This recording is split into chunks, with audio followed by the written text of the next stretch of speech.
Oke, bismillahirrahmanirrahim. Halo adik-adik, di sini kita akan membahas mengenai soal OSN bidang IPA, OSN Kabupaten bidang IPA beberapa tahun sebelumnya dalam rangka persiapan OSN Kabupaten bidang IPA tingkat SD tahun 2025. Nah, adapun soal-soal yang akan kita bahas pada hari ini, pada video kali ini adalah soal-soal yang termuat dalam materi ruang lingkup ekologi, lingkungan, dan pelestarian sumber daya alam. Nah, yang pertama di sini tersedia soal OSN KIPA SD tahun 2024. Makhluk hidup yang berperan penting pada keberlangsungan siklus materi di dalam ekosistem adalah, nah pertama kita harus tahu terlebih dahulu apa sih siklus materi itu. Nah, siklus materi secara sederhana adalah pergerakan materi di bumi, atmosfer, dan makhluk hidup. Jadi, pergerakan materi antara yang ada di bumi, atmosfer, dan makhluk hidup. Nah, siklus materi membantu memindahkan materi antara bagian-bagian biosfer dan mendaur ulang nutrisi penting. Adapun karena di sini dijelaskan dalam ekosistem, berarti dalam konteks ekosistem, siklus materi adalah proses di mana materi didaur ulang dari satu organisme ke organisme lainnya dan kembali ke lingkungan. Jadi ingat kata kuncinya, daur ulang dari satu organisme ke organisme lain lalu dikembalikan kepada lingkungan. Nah, proses ini melibatkan interaksi antara komponen hidup atau organisme atau biotik dan tidak hidup atau lingkungan fisik atau abiotik. Nah, makhluk hidup yang berperan penting dalam keberlangsungan siklus materi dalam ekosistem disebut pengurai atau dekomposer. Pengurai atau dekomposer. Nah, apa sih pengurai atau dekomposer ini? Jadi pengurai atau dekomposer adalah mikroorganisme yang mampu menguraikan organisme mati menjadi bahan mineral kembali. Contohnya adalah bakteri dan jamur. Nah, sedangkan kadang di sini kita terkecoh antara pengurai, pengurai itu apakah jamur atau cacing tanah juga termasuk, karena ketika di searching di Google kadang yang keluar itu adalah bakteri, jamur, dan cacing tanah. Nah, ini membingungkan, cacing tanah ini sebenarnya masuk ke dalam pengurai atau tidak. Nah, sebenarnya cacing tanah itu tidak termasuk ke dalam pengurai. Kita coba lihat ya di sini. Kalau kita searching soal ini, terkadang jawaban yang disediakan oleh AI di Google itu adalah mana ya? Nah, di sini jawabannya adalah cacing tanah. Lihat. Nah, jawabannya di sini cacing tanah. Cacing tanah berperan sebagai dalam siklus materi, khususnya dalam siklus nitrogen dan karbon, karena membantu dalam proses penguraian bahan organik dalam tanah, mempercepat perputaran nutrisi dan kesuburan tanah. Nah, akan tetapi menurut teori dalam buku biologi itu dijelaskan bahwa yang berperan penting dalam siklus materi itu adalah pengurai atau dekomposer, bukan cacing tanah. Nah, cacing tanah itu termasuknya apa? Cacing tanah itu termasuk detritivor, yaitu organisme yang memakan bahan organik kemudian diubah menjadi partikel organik yang lebih kecil. Jadi jawaban yang tepat adalah jamur, karena jamur itu merupakan pengurai. Nomor 2. Dalam ekosistem sawah, terjadi pola interaksi antar populasi dalam bentuk rantai makanan sebagai berikut. Jadi, padi ini rantai makanan ya. Padi dimakan tikus, tikus dimakan ular, ular dimakan elang. Apabila salah satu mata rantai kita musnahkan, misalnya nih, si ular dimusnahkan, maka kemungkinan yang akan terjadi adalah,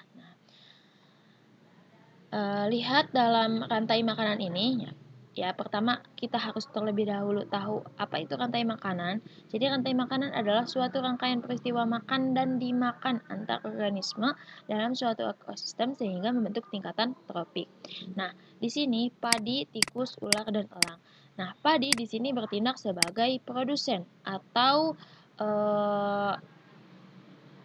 mata rantai pertama dari rantai makanan, karena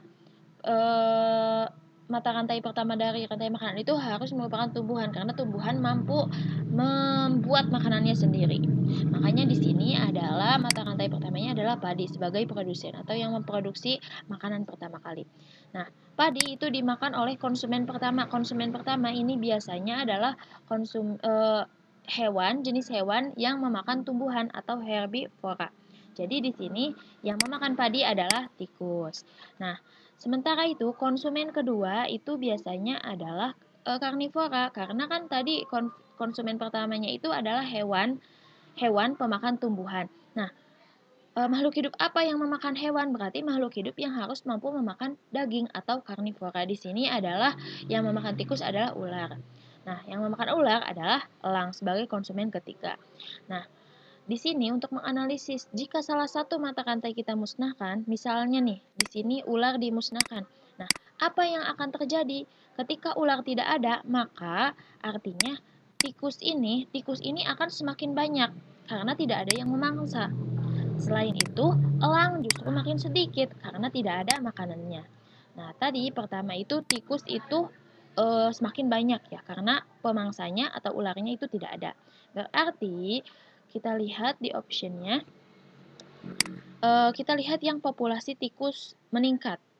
Option A salah, di sini terjadi penurunan. Justru bukan penurunan tapi peningkatan. Kepunahan juga salah karena justru populasi tikus itu semakin banyak.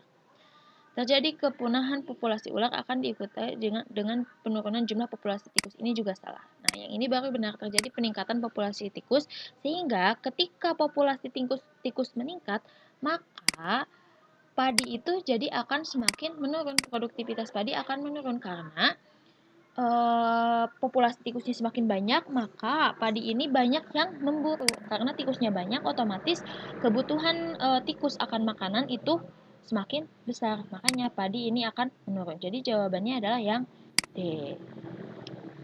Selanjutnya, di sini soalnya dalam bentuk bahasa Inggris. Nah, jika diartikan soal ini berarti seperti ini.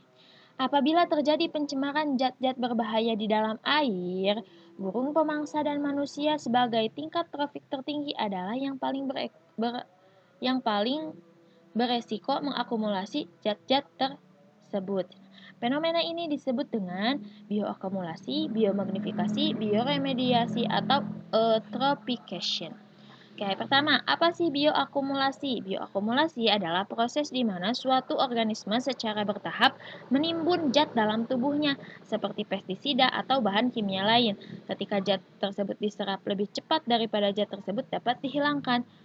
Proses ini terjadi karena zat tersebut tidak dapat diuraikan atau diekskresikan dengan cepat oleh organisme. Selanjutnya, biomagnifikasi adalah proses di mana zat kimia berbahaya seperti logam berat atau pestisida terkonsentrasi dan meningkat jumlahnya di dalam organisme seiring dengan perpindahan melalui rantai makanan. Nah, tadi lihat pencemaran zat-zat berbahaya di dalam air. Nah, zat-zat berbahaya di dalam air. Nah, jadi option yang lebih tepat adalah yang biomagnifikasi. Oke, selanjutnya. Nomor 4, masih dalam soal berbentuk bahasa Inggris. Terjemahannya adalah akibat penebangan, bukan terjemahannya, tapi maksudnya ya, kan di sini setiap tahun manusia menebang miliaran hektar hutan hujan tropis. Manakah pernyataan di bawah ini yang merupakan konsekuensi dari adanya penebangan hutan? Nah, akibat penebangan hutan hujan tropis itu apa sih? Jadi hutan hujan tropis adalah hutan yang memiliki curah hujan tinggi, terletak di daerah tropis, dekat garis khatulistiwa, dan selalu basah dan lembab. Hutan ini memiliki keanekaragaman hayati yang tinggi, menjadi rumah bagi sebagian besar spesies flora dan fauna di dunia. Hutan hujan tropis juga dikenal sebagai paru-paru dunia karena menghasilkan oksigen dalam skala besar. Kita lihat di sini pilihannya. Yang pertama, populasi hewan dan tumbuhan akan punah karena habitatnya dirusak yang menyebabkan penurunan keanekaragaman hayati. Yang kedua, meningkatnya karbon dioksida akan mengurangi konsentrasi ozon yang akan mengakibatkan meningkatnya tingkat radiasi ultraviolet di permukaan bumi. Nah, dari option A ini juga sudah terlihat bahwa populasi hewan dan tumbuhan akan musnah karena habitatnya dirusak. Nah, ini selaras karena kan akibat penebangan hutan hujan tropis berarti menghancurkan ekosistem yang ada di hutan hujan tropis. Sementara itu, hutan hujan tropis adalah hutan yang memiliki keanekaragaman hayati yang tinggi dan rumah bagi sebagian besar spesies flora dan fauna. Berarti jawabannya yang A. Selanjutnya, di sini terdapat soal OSNK IPA tahun 2023. Piramida ekologi di atas menunjukkan ketersediaan energi pada tingkatan tropik di suatu ekosistem. Pernyataan yang benar terkait aliran energi. Nah, piramida ekologi adalah gambaran susunan antar tropik yang dapat disusun berdasarkan kepadatan populasi dan kemampuan menyimpan energi pada tiap tropik. Nah, ada 3 jenis, ada piramida jumlah, ada piramida biomasa, dan ada piramida energi. Nah, yang di sini ini berarti piramida jumlah. Piramida energi ya. Ya, benar. Piramida energi karena kita lihat di sini pilihannya juga tentang energi, terus di soal juga piramida ekologi di atas menunjukkan ketersediaan energi, berarti piramida energi. Nah, piramida energi berdasarkan pada perhitungan jumlah energi tiap satuan luas yang masuk ke tingkat tropik pada waktu tertentu. Nah, kita lihat di sini. Lihat, yang lebih luas itu berarti kan yang bawah nih, yang produsen. Semakin ke atas, semakin kecil, karena nih lihat luasnya itu semakin kecil. Maka jawabannya adalah energi mengalir ke atas piramida. Lihat, energi dari padi berpindah ke tikus karena padinya dimakan tikus, dan seterusnya. Energi mengalir ke atas piramida dengan jumlah energi paling sedikit di bagian atas. Nah, ini awalnya energinya paling sedikit di sini. Jadi mengalirnya ke atas. Jadi jawabannya yang B. Selanjutnya, kalau yang ini berdasarkan grafik dari 4 populasi berbeda dalam ekosistem yang sama, pernyataan yang benar jika jumlah populasi B meningkat 25%. Nah, di sini awalnya populasi A itu sekitar 150, populasi B 75, populasi C 200 lebih ya, hampir 250, dan populasi D 25. Sekitar 25 ya. Jadi kurang dari 50. Nah, jika populasi B meningkat 25%, nah artinya tadinya populasi B adalah 75. Jika meningkat sebanyak 25%, nah 25% dari 75 itu adalah sekitar 18,75. Maka ketika meningkat 25%, maka populasi B itu jadi sekitar 94. Nah, jika populasi B meningkat 25%, apa yang akan terjadi? Nah, dalam ekosistem, populasi bisa diurutkan berdasarkan rantai makanan. Seperti yang tadi telah kita bahas ya. Pertama produsen, lalu konsumen 1 herbivora, konsumen 2, dan selanjutnya adalah karnivora. Nah, jika populasi B meningkat, maka mereka akan mengkonsumsi lebih banyak daripada populasi A. Nah, kalau populasi B itu meningkat, maka artinya populasi B ini akan memakan lebih banyak populasi A, lebih banyak, semakin banyak jumlah populasinya, maka kebutuhan makanannya juga tentu akan semakin banyak. Artinya biomasa A akan menjadi berkurang karena makin banyak si populasi B. Nah, si populasi B yang ini, maka ketika ini makin banyak ke sini, maka kebutuhan populasi A-nya juga semakin banyak, maka biomasa dari populasi A akan berkurang. Selanjutnya, pernyataan yang tepat jika seluruh alga dihilangkan dari lumut kerak atau lisen adalah, nah pertama, lumut kerak atau lisen adalah organisme simbiosis antara alga atau cyanobacteria dan fungi atau jamur. Dalam hubungan ini, alga melakukan fotosintesis dan menghasilkan senyawa organik atau makanan yang akan dimakan oleh fungi. Nah, seperti yang kita tahu, fungi itu tidak bisa memproduksi makanannya sendiri, seperti hewan itu juga tidak bisa memproduksi makanannya sendiri. Maka fungi ini membutuhkan makanan melalui alga, karena alga ini merupakan organisme yang dapat berfotosintesis, artinya dapat memproduksi makanannya sendiri. Maka dari itu, ini merupakan simbiosis yang saling menguntungkan ya. Fungi menyediakan tempat hidup yang lembab dan terlindung bagi alga serta membantu menyerap air dan mineral dari lingkungan. Nah, katanya, pernyataan yang tepat jika seluruh alga dihilangkan dari lumut kerak. Nah, jika alganya dihilangkan, maka fungi tidak mendapatkan senyawa organik dari hasil fotosintesis. Artinya, sumber makanannya hilang. Maka, lumut kerak tidak bisa bertahan karena simbiosisnya rusak. Nah, artinya jawaban yang tepat adalah yang A. Fungi akan kehilangan sumber senyawa organik. Nah, alga tidak kehilangan sumber senyawa organik karena alga dapat berfotosintesis sendiri. Justru sebaliknya, jika alga kehilangan fungi karena tadi simbiosisnya itu adalah saling menguntungkan, jika fungi dihilangkan, alga akan kehilangan tempat tinggal. Nah, sementara dalam soal itu kan alga yang dihilangkan dari lumut kerak. Nah, maka yang akan terjadi adalah yang dirugikan itu adalah si fungi. Karena kan awalnya mereka saling menguntungkan nih. Alga dan fungi itu saling menguntungkan dalam lumut kerak. Nah, ketika alganya hilang, maka otomatis si fungi itu akan dirugikan. Kenapa ruginya? Karena akan kehilangan sumber senyawa organik. Tuh.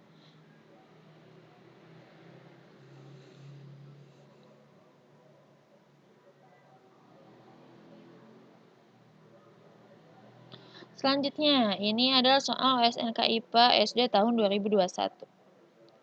Berdasarkan gambar di atas, urutan makhluk hidup yang sesuai dengan arah aliran energi. Arah aliran energi, ingat, yang paling bawah ini yang energinya paling banyak itu adalah produsen. Maka urutannya adalah yang terbesar sampai yang terkecil. Yaitu yang A itu adalah gambarnya itu bunga matahari, serangga, tikus, elang. Nah, sementara itu kan tadi patokannya itu yang pertama itu produsen itu harus tumbuhan, berarti antara option A atau option D. Nah, tapi kenapa option D salah? Karena option D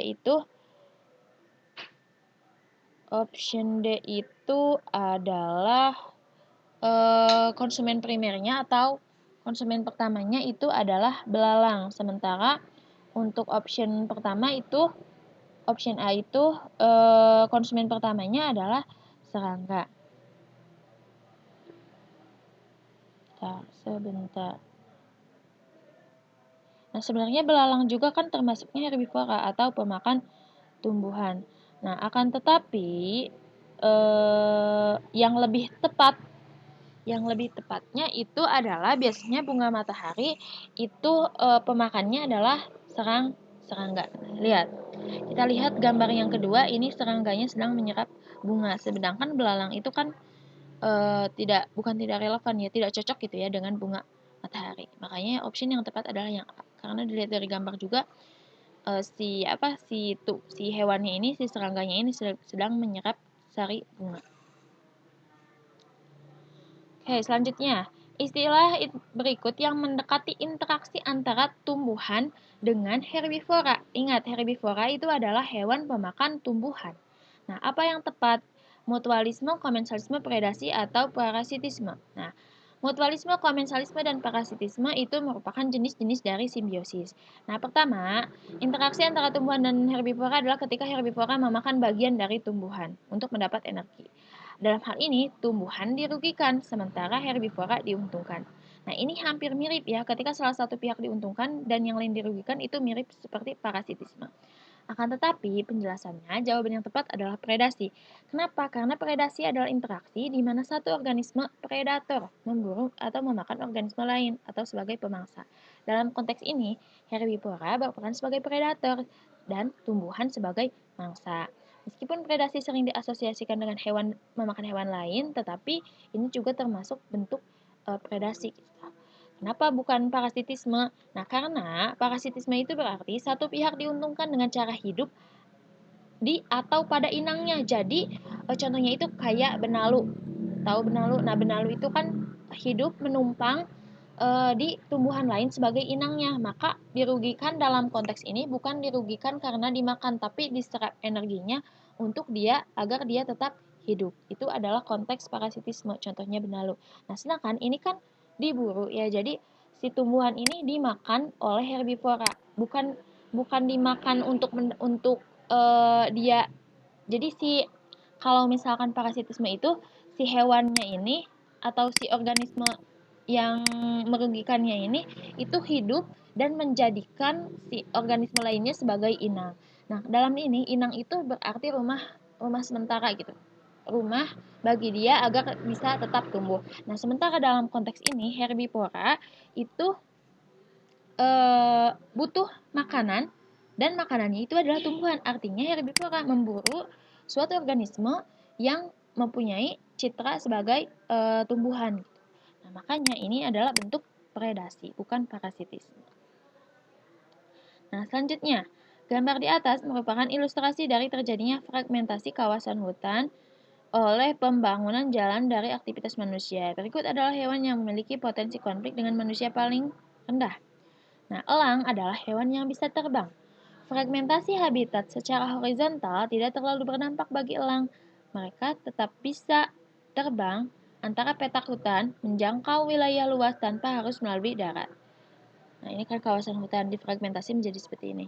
Nah, ditanyakan itu konflik paling rendah. Jawabannya adalah elang. Karena elang bisa terbang, maka fragmentasi habitat secara horizontal itu tidak terlalu berdampak karena dia bisa terbang. Nah, sementara hewan lain seperti gajah dan harimau, dan mereka kan perlu berpindah melalui koridor darat. Otomatis mereka akan lebih berkonflik dengan manusia. Begitupun juga dengan anoa. Meskipun jelajahnya kecil ya, tidak seperti gajah dan harimau, tetapi mereka si anoa ini masih merupakan hewan darat sehingga ketika terjadinya fragmentasi kawasan hutan mereka akan berkonflik dengan manusia. Karena jalur perpindahan mereka itu melalui darat. Selanjutnya untuk nomor 4, di suatu ekosistem padang rumput terdapat spesies rumput endemik yang menjadi makanan utama bagi herbivora. Namun, akibat dari introduksi hewan ternak dari pulau lain, di padang rumput tersebut mulai tumbuh spesies semak berduri yang bijinya terbawa oleh hewan ternak tersebut.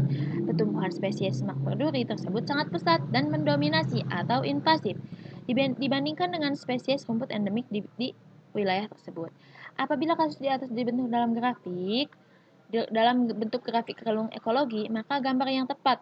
Nah, ingat tadi yang invasif itu hampir menguasai yang endemik. Maka grafiknya itu kalau yang A ini kan setara ya, jadi yang invasif sama yang endemik itu setara jumlahnya.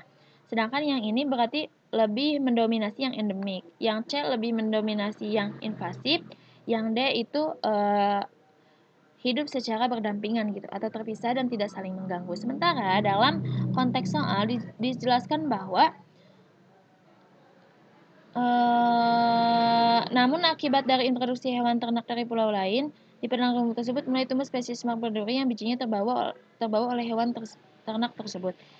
Nah, ini berarti katanya pertumbuhan spesies semak berduri tersebut sangat pesat dan mendominasi dibanding dengan spesies rumput endemik di sana. Maka jawabannya yang C. Jadi yang invasif itu lebih mendominasi daripada yang endemik.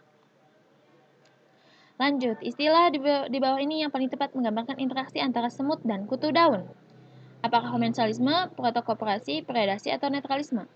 Nah, semut dan kutu daun atau apit memiliki hubungan saling menguntungkan. Kutu daun menghasilkan cairan manis atau honeydew yang disukai oleh semut. Semut akan melindungi kutu daun dari predator seperti kepik sebagai balasan atas cairan manis tersebut. Nah, hubungan ini berarti saling menguntungkan kedua pihak, tetapi tidak wajib bagi kelangsungan hidup masing-masing. Artinya, ketika mereka tidak hidup bersama atau ya tidak bisa berdampingan, mereka itu tidak apa-apa gitu. Artinya keduanya masih bisa hidup tanpa yang lain meskipun lebih baik jika bersama.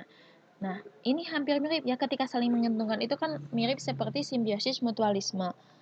Nah, karena dalam hal ini tidak ada pilihan untuk dalam hal ini bukan simbiosis mutualisme karena dalam hal ini kalau simbiosis mutualisme mereka tidak bisa hidup secara sendiri-sendiri gitu. Jadi mereka saling bergantung. Sedangkan untuk protokoperasi itu keduanya masih bisa hidup satu sama lain tanpa saling bergantung. Maka jawaban yang tepat adalah yang protokoperasi. Nah, selanjutnya, gambar di atas merupakan kondisi Sungai Citarum yang dipenuhi sampah.